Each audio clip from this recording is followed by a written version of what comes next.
kami percaya hari ini ada ketika Engkau mempersatukan Calvin dan Erlina, Tuhan. Kami percaya pengharapan mereka hanya tertuju kepadamu. Dan seluruh keluarga besarnya hari ini menyatakan syukur buat kasih setiamu.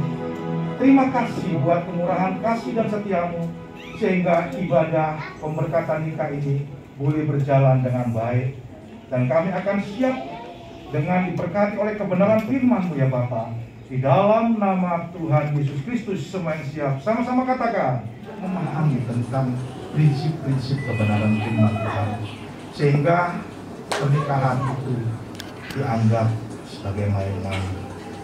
Ketika ada timbul masalah, ada pergumulan, mulai menyerah dan akhirnya berubah. Tetapi hari ini saya akan berbicara tentang 4 prinsip di dalam pernikahan yang Holy Bible ajarkan atau Alkitab ajarkan kepada kita, yaitu yang saya katakan dengan istilah goal, ya, goal. Kalau kita ingin mendapatkan satu goal atau sasaran dalam hidup kita dan kita ingin berhasil, maka kita akan mengikuti arah daripada tuntunan itu. Nah, Tuhan ingin Calvin dan Erlina hidup di dalam tuntunan Tuhan, sehingga ketika prinsip ini kalian ikuti di dalam kebenaran firman Tuhan, saya percaya pernikahan kalian akan menjadi pernikahan yang bahagia dan sukses. Amin. Yang pertama adalah yaitu G, yang pertama yaitu inisiatif, ya, dan inisiatif. Artinya apa? Bahwa pernikahan itu Tuhan yang punya inisiatif, bukan kita, bukan orang tua kita, bukan mertua kita. Maksudnya adalah ketika kita punya mindset bahwa Bapa Yahweh di surga itu yang mempunyai inisiatif, maka kita akan bersandar kepadanya dan kita akan mengikuti rencananya. Saya akan bacakan kebenaran firman Tuhan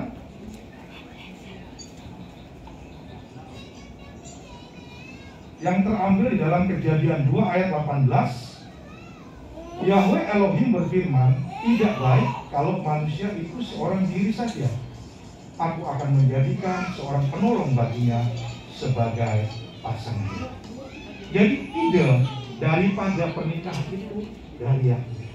Ketika kita menyerahkan seluruh rencana kehidupan kita ke dalam rancangan Tuhan, maka kita akan dituntun. Tetapi kalau kita sendiri mengharapkan rancangan kita, kita akan gagal. Tetapi ketika kita tahu Bapa di surga yang punya ide atas pernikahan ini, percayalah, ikuti tuntunannya, dan kalian akan menjadi orang yang sukses dan berhasil dalam hidup. Berbicara tadi adalah ide daripada Bapa kita. Yang kedua, pernikahan itu berbicara tentang kesungguhan kita untuk berkomitmen, kepatuhan kita untuk berkomitmen. Kita akan berkomitmen untuk menerima pasangan kita, apakah dalam keadaan senang atau dalam keadaan sakit. Mungkin sekarang badannya masih ramping, ya, tapi kalau sudah menikah mungkin jadi langsung, ya, kita nggak tahu, saudara, ya. Tetapi saya percaya ketika dalam keadaan apapun, saudara, kita akan punya komitmen. Dia tetap istriku yang cantik, dia tetap istriku yang saya kasih, dia tetap suamiku yang saya kasih. Jadi kita harus pegang komitmen kita sampai kita seumur hidup. Setia sekata. Dan yang ketiga, saudara, yaitu berbicara tentang amazing place of destiny, atau tempat keturunan yang luar biasa, ya. Maleakhi 2 ayat 15, firman Tuhan berkata, dan dia tidak hanya menjadikan laki-laki saja, melainkan juga perempuan. Sebab bagaimanakah satu orang saja dapat mengupayakan keturunan Elohim? Jadi, agar kamu terpelihara dalam rohmu, janganlah berlaku tidak setia terhadap istri masa muda. Pernikahan adalah wadah untuk keturunan yang luar biasa, yang daripada Elohim. Generasi yang rajin beribadah, yang taat. Saudara sebagai orang tua, Kelvin dan Erlina, Tuhan berikan wewenang untuk mengasuh anak saudara, sehingga nanti anak-anak itu akan bertumbuh kepada pengenalan Tuhan yang benar. Tetapi pertanyaannya adalah, Pak, ada banyak pasangan yang menikah tidak mempunyai anak. Saya mau katakan bahwa ketika kita mendapatkan masalah seperti itu, ingat, kita akan kembali ke komitmen yang kedua, bahwa kita sudah punya komitmen dalam keadaan apapun. Anak itu bukan menjadi alasan kita tidak mengasihi pasangan kita, atau anak bukan alasan untuk kita bercerai. Kita bisa mengambil anak-anak rohani untuk menyatakan kasih Tuhan. Kita akan tetap komitmen dalam keadaan apapun. Diberikan Tuhan anak atau tidak, semua adalah karena Tuhan mengasihi kita. Dan yang terakhir, saudara, yang terakhir adalah yaitu love and forgiveness. Artinya apa? Kita ada kasih dan pengampunan. Firman Tuhan berkata di dalam Efesus 5 ayat 22, para istri tunduklah kepada suami masing-masing seperti kepada Tuhan. 25, para suami kasihlah istrimu masing-masing sebagaimana Kristus mengasihi gereja dan telah menyerahkan dirinya untuk itu. Di dalam antara relasi Kristus dan jemaat itu seperti suami dan istri, harus ada kasih dan pengampunan. Di dalam hidup ini kadang setiap kita bercanda itu bisa jadi masalah. Mungkin keadaan saat ini mood kita nggak bagus, lantas suami bercanda dan kita tersinggung. Apapun yang diperkatakan bisa terjadi masalah, sehingga perlu adanya pengampunan. Mari kita bangkit berdiri. Terima kasih ya Bapak, kami sudah mendengarkan kebenaran firman-Mu. Terpujilah nama-Mu kekal selama-lamanya ya Bapak. Engkau memberkati anak-Mu Kelvin dan Erlina. Apakah saudara Calvin Santoso bersedia menerima saudari Erlina menjadi istri dan berjanji mengasihi seperti Kristus mengasihi jemaat? Silakan dijawab. Bersedia. Silakan mengucapkan janji nikahnya. Atas tuntunan Tuhan, saya, Calvin Santoso, memilih Erlina menjadi istri dan berjanji mengasihi seperti Kristus mengasihi jemaat. Saya berkomitmen untuk menjadi suami yang baik dan setia dalam keadaan apapun juga. Saya bertanggung jawab atas anak-anak yang dipercayakan Tuhan untuk membawa mereka menerima dan percaya Yesus sebagai Tuhan dan Juru Selamat. Amin. Tepuk tangan buat saudara Calvin. Iya. Untuk selanjutnya, mempelai wanita akan mengucapkan janji nikahnya. Namun saya akan bertanya terlebih dahulu kepada mempelai wanita, mohon dijawab.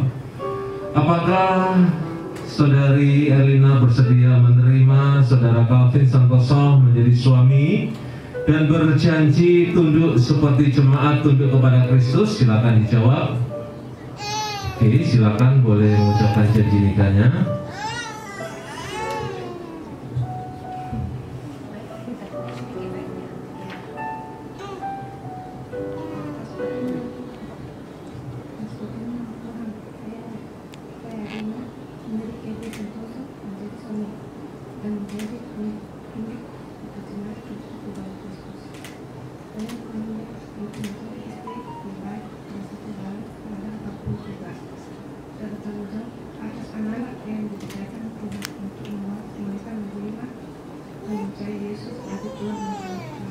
Amin. Tepuk tangan buat saudari. Tangan surat janji nikah. Silakan dimulai dari saudara Calvin. Saudara kasih yang murni seperti cincin pernikahan ini. Karena itu dipersilakan kepada saudara Calvin boleh menerima cincin ini dan memasukkan ke jari manis tangan kanan dari saudari Erlina.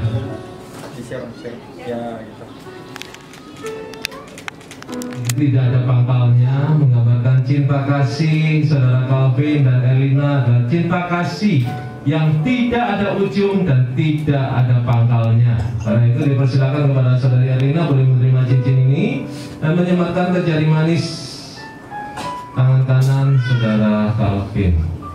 Oke, saling lihat lagi. Dengan kami, anak-anakmu yang percaya kepada Yesus Kristus Tuhan, hari ini biarlah anugerah kebaikan, kemurahan Tuhan Yesus yang mempersatukan pernikahan Calvin Santoso dan Erlina di dalam nama Bapa Yahweh, dalam kasih anugerah Yesus Kristus, kuat pemeliharaan Roh Kudus yang senantiasa mempersatukan pernikahan Calvin dan juga Erlina hari ini bahkan sampai selama-lamanya.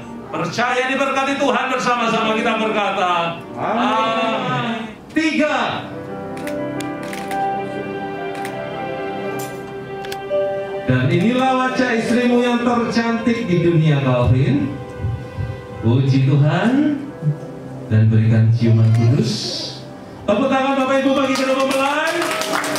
Haleluya, haleluya. Puji nama kepadamu di waktu lalu hingga kini, betapa sayangnya Tuhan kepadaku, tak pernah setiamu sungguh besar, sungguh besarlah kasih setiamu, sungguh besarlah, sungguh besarlah kasih setiamu. Berikan Yang sekarang saya jalani dengan Erlina kehidupan yang baru. Semoga diberikan kelancaran dan tanpa ada yang namanya kesusahan. Saya juga berterima kasih telah membesarkan saya dan ini, dan tanpa mungkin